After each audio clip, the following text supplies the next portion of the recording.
my name's Scott Gillham and I'm a PhD student at Liverpool John Moores University. Within the cannabis plant there are over 140 cannabinoids, or phytocannabinoids, which are plant-derived cannabinoids. Within broad spectrum CBD supplements, the predominant cannabinoid within there is CBD, but what we do know is that there are other of these cannabinoids within supplements, even if they're in trace concentrations. The metabolites of these can be stored in blood and urine over a longer period of time, and that is then detectable in drugs tests.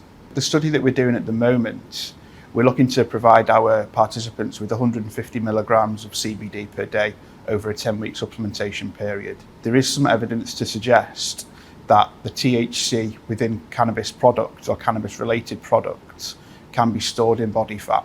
What we know about athletes is that they're on a constant quest to optimize their performance and recovery. We know that athletes are going to any stretch imaginable to try and maximize their performance on the field. What we also know is that athletes often rely on things such as painkillers, even opioids and sleeping tablets at times, in order to optimally recover, to fuel and provide energy for their performance the following day.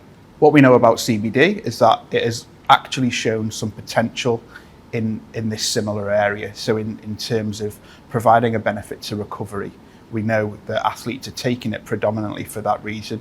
In a study that was completed by our research group previously, we know that 26% of rugby players, professional rugby players that is, have experimented with CBD over the previous few years. We sought to investigate the potential utility of CBD, both from a performance and safety aspect in the world of elite sport. The world of elite sport is governed by an anti-doping agency, the World Anti-Doping Agency, or WADA. Cannabinoids are prohibited during competition, with the exception of CBD. But what we do know about CBD products, particularly broad spectrum and full spectrum products, is that they contain trace elements of other cannabinoids. So what we're looking to see is if 10-week supplementation, even the trace concentrations of THC, can be stored in the body fat. The overall end game of this study at the end of the supplementation period is to see if moderate intensity exercise coupled with energy restriction can increase THC concentrations in blood and urine. What we want to do with athletes is enable them and give them some objective data to allow them to make a more informed decision on the potential supplementation strategy moving forward. So as you can see here, we've got one of our participants in our research facility at Liverpool John Moores University. We're getting our athletes to exercise at moderate intensity following a period of energy restriction. What we know is that THC is detectable in blood and urine following both of these conditions. We're interested to see if even the trace concentrations of THC are detectable. This, what we believe, will give athletes and the general consumer some objective data to better understand their supplementation. So as you can see here, our participants masked up. This mask is used so we can measure breath by breath analysis.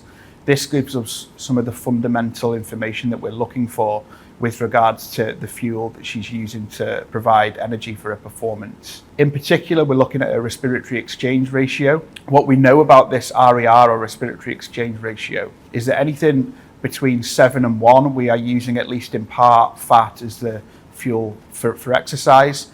Anything greater than 1, we're using carbohydrates as the primary substrate for fuel. This study is really important to athletes because what we know is that their physical output and their nutritional intake can change depending on the time of the week that it is. What we also know about drug testing procedures is that they're completely random. So what we're looking to do is answer a worst case scenario question. And that is there the chance of an inadvertent anti-doping rule violation following the consumption of a completely legal supplement? The reason that we've chosen to work with Naturecan on this is that with every supplement or every product on their website is a certificate of analysis that goes alongside that. The cannabis plant has endured long periods of prohibition, potentially for the reason that the THC found within the plant is associated with the high that you can experience when smoking whole cannabis. So when people are looking at CBD products, a lot of the considerations are that they come from the cannabis plant. It's important to remember that there are over 140 cannabinoids found within the plant. THC is perhaps the best known and is also associated with the recreational use of cannabis. It's important to remember that in CBD products, the THC content is incredibly small. During the distillation process, it's less than 77 parts per million, and that is fundamental.